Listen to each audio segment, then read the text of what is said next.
aliás, nós começámos juntos a ser assistentes de realização para António Pedro no Perdido por 100, portanto estamos perdidos por 100 ainda.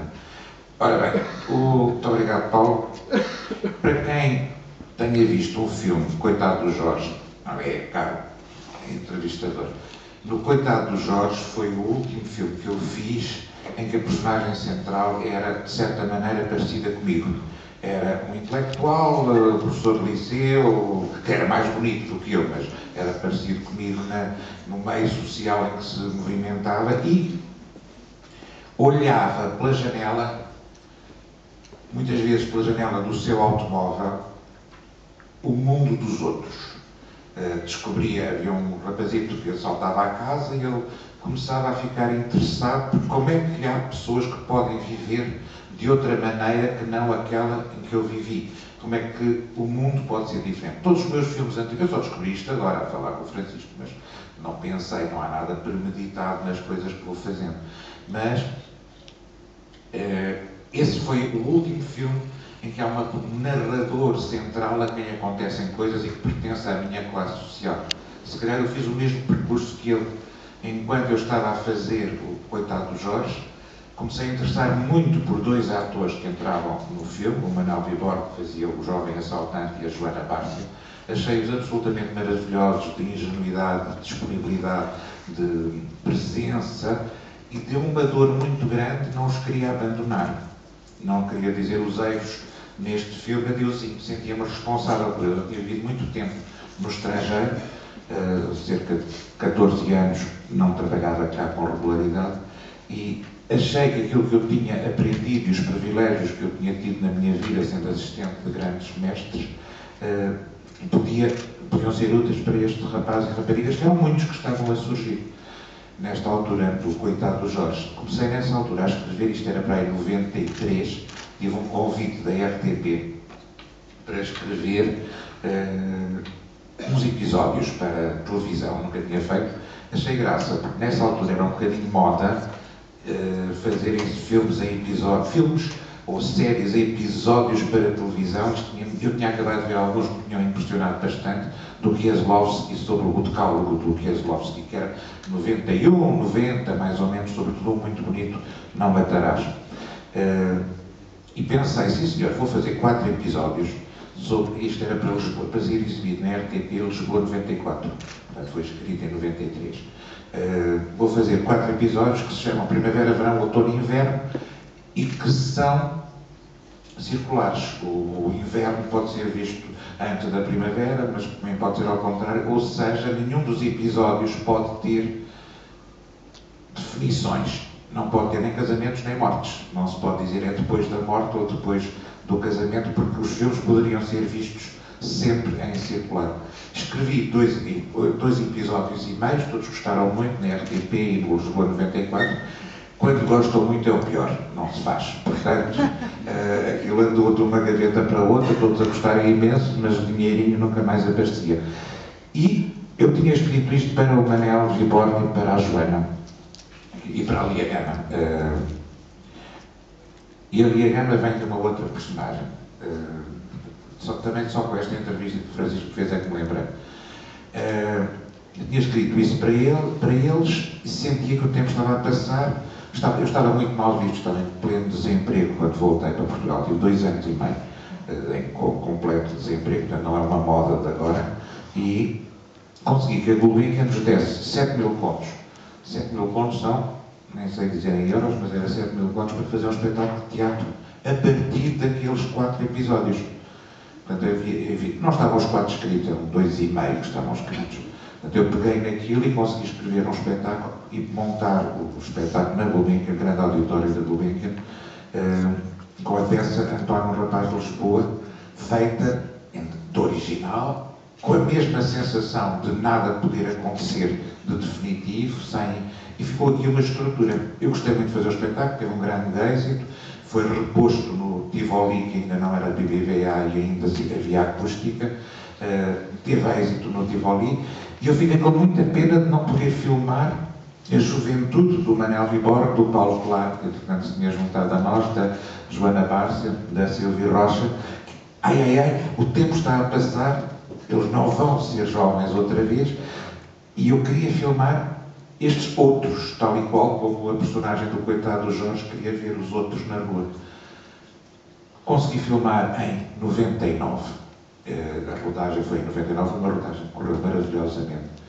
Até porque, como 90% dos atores tinham feito a peça e tinham feito em 2 temporadas, a primeira na Gulbenkian, depois no Tivoli, conheciam a peça de trás para a frente. E embora o argumento do filme seja um bocadinho diferente da peça, era muito fácil dizer ali a gama, agora é aquela cena em que falas da Sevilha, agora é aquela cena em que estás preocupada com os pastéis de bacalhau, e eu podia fazer a mise-en-scène que queria, porque os atores eram as personagens e podia brincar com eles como queria. Até acabei, imagina se não posso dizer ao Paulo Branco, acabei 3 dias antes do plano de trabalho, portanto foi mesmo, e tenho que contar uma coisa que é, acabei 3 dias antes do plano de trabalho e só deitei fora 1 minuto útil de filme, ou seja, havia uma cena que eu tinha escrito, que era a Silvia Rocha sozinha dentro de uma casa, e que filmei, e essa cena foi a única cena que deitei fora, portanto já tinha um tal domínio, apesar de tudo, da narrativa. E porquê é que eu a deitei fora? E aí é que é engraçado, porque entra o cinema. Um dos planos que eu gosto muito neste filme, e espero que tenham gostado, se é que não verteram uma pequena lágrima, é o plano da furtiva lágrima, em que ela está à espera e nunca mais vem o homem, portanto é enganado. Ora, esse plano foi um acidente, ou seja, estava escrito, tal e qual assim, ela esperava, havia chuva, havia aquela música naquela interpretação, estava tudo assim escrito. Mas é um plano bastante difícil de fazer porque nós estamos cá fora, há uma cenazinha cá fora com os 2 rapazes, o Zé Airoso e o Ricardo Aipel. A Silvia entra, uma entrada para dentro do café. A ordem para se levantar era quando ela sentia a chuva bater no vidro. Ela sentia a chuva, levantava-se, vinha cá para fora e ficava molhada. Fazia segunda take. O que é que significa? Tem que secar a atriz, secar o cabelo, voltar a fazer a maquiagem para fazer. Na primeira take, começámos aí 00:30. Junho, as noites são muito curtas. 00:30 em junho, começámos a filmar e a chuva foi demasiado falsa. Quando tirámos a chuva era demasiado falsa, tudo correu bem, mas a chuva era falsa. Portanto, quisemos fazer uma segunda. Na segunda, houve chuva a mais. Portanto, mas passava. Só havia uma hipótese de fazer terceira. E o plano que ali está, se vocês examinarem, como consegui examinar, começa, ainda é noite cá fora, vêem-se as paredes à volta da vitrina, escuras, pretas, avança. A chuva que caiu foi finalmente boa, mas a Silvia, como estava habituada à chuva mais forte que tinha caído nas outras, não percebeu que havia chuva, que era a ordem de se levantar. Não se levantou. Ficou mais tempo à espera, mais tempo à espera, mais tempo à espera, mais tempo à espera, mais tempo à espera, mais tempo à espera. Quando voltamos cá para trás e ela vai apanhar a chuva, já o dia tinha nascido. E a parede, que era azul escura, no fim do plano está a cor de rosa. Isto é uma coisa que nenhum realizador pode escrever. Portanto, é só a matéria do cinema. O tempo. É exatamente o tempo da área. Não tive que cortar absolutamente nada na furtiva lágrima. Portanto, o facto deste plano ser tão intenso, tão longo, foi a única que fez cortar o outro plano que eu tinha previsto para haver um grande plano da Sylvie noutra cena do filme. Ficava estúpido, tirava força a um dos dois e era uma repetição. O resto foi tudo tal e qual como foi filmado, bem, com o extraordinário diretor de fotografia, que é o José Luís Alcaine, que vocês conhecem porque ele fez os filmes de Vítor Erice e fez vários do Pedro Almodóvar, mas fez praticamente todos os do Vítor Erice, exceto O Sol do Meio Brilho, e com um operador. Eu nunca tinha trabalhado com um diretor de fotografia e o operador, normalmente era o mesmo, foi o que trabalhei com o Acácio, o Luke James, que sempre fizeram a câmara com o José Luís. Tive o Rui Poças, foi o primeiro filme praticamente em que ele trabalhou como câmara, uma longa-metragem. O homem deve ter ficado com dores nos rins, porque eu exigi as acrobacias maiores, por exemplo, o plano em que o Manuel Viborga encontra a Joana Barça em casa, que são para aí 4 minutos e meio ou 5 minutos, um único plano, coisa que é possível porque os atores estavam de tal forma donos das suas personagens que era fácil fazer isso. Mas o Rui fazia ali 360 graus de piruetas à volta das personagens num espaço, num andar minúsculo ao pé do estádio do Amadora, o edifício J. Pimenta, coisa que o Paulo ainda sabe o que é, minúsculo, absolutamente minúsculo. Mas isso eu gostava muito de fazer isso, e era possível fazer isso com os atores. Se eu tivesse atores que chegassem mais frescos a este filme, eu teria que ter muito mais cuidado, não lhes podia exigir aquilo que consegui exigir isso. Não filmei muito, exceto há 2 ou 3 cenas que filmei imenso, mas imensas vezes, 30 e tal takes, porque eram tão complicadas o equilíbrio entre a câmara e a movimentação dos atores, que exigiam, havia um entre o Manel e a Silvia que era mesmo muito complicado. Essas foram filmadas várias vezes e só conseguimos filmar bem na manhã seguinte. Portanto, são daquelas coisas. O Zé Luís Alcaine disse uma coisa que eu gostei muito.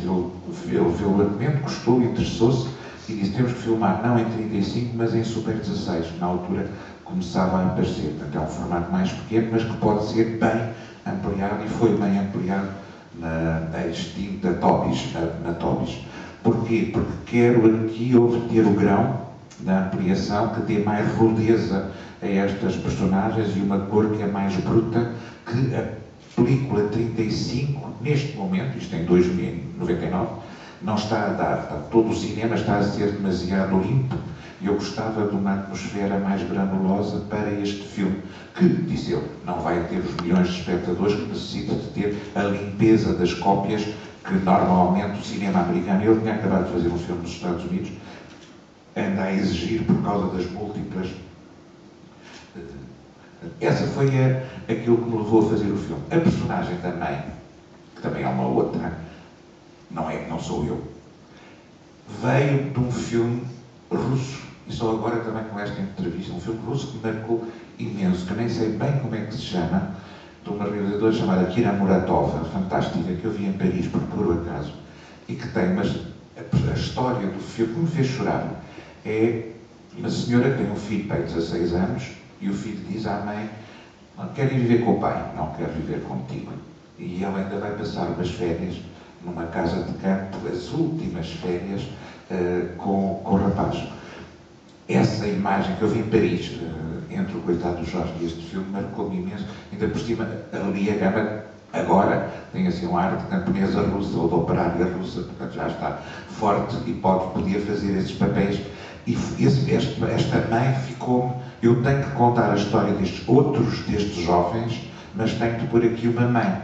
Claro que esta mãe é falsa, porque a Lia Gama, na altura do filme, teria 55 anos, não podia ter aos 55 anos as memórias de Espanha e as memórias das espanholadas que a minha mãe me contava. Portanto, teria que ser, esta mãe tem 55 anos no filme, mas no fundo aquilo que ela se recorda é de uma pessoa que na altura do filme teria 70 e muitos. Portanto, foi também um pouco de mim e do amor por Sevilha, Espanha, que me foi transmitido por as simples cantoras folclóricas, que me foi transmitido pelos meus pais e pela minha mãe. É o que ficou de mim no filme. O resto é observação perplexa sobre estes jovens. Até aqui, até ao coitado do Jorge, eu falei muito das pessoas que têm que tomar uma decisão na vida.